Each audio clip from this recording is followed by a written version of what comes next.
Hello viewers and subscribers. Welcome to my YouTube channel RGL Innovations. This video is all about the freezer with metal frame underneath with casters.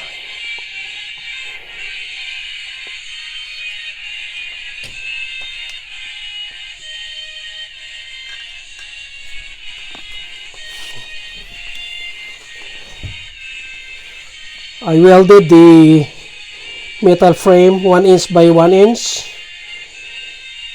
15 1/2 inches length, and the width is 21 1/2 inches. And I welded also the bracket on 4 corners to prevent from sliding on the metal frame when the freezer will be moving so often. And I installed also the casters on 4 sides.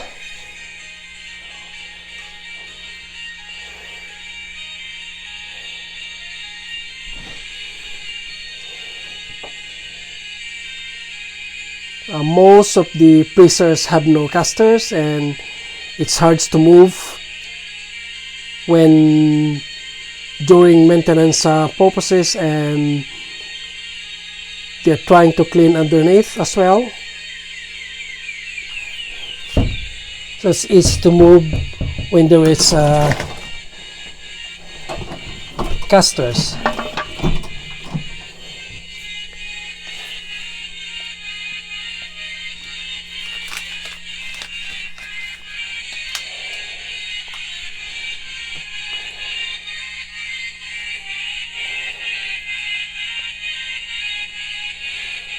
The size of the casters is 4 inches hard rubber,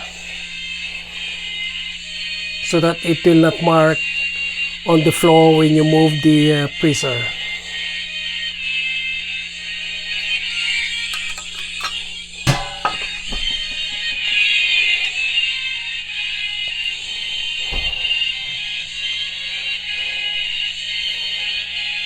I hope you like the idea, and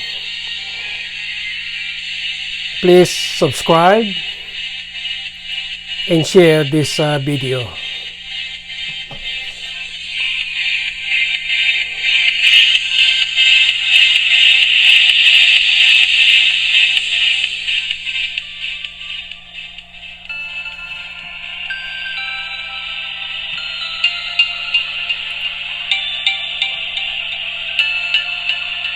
See you next time.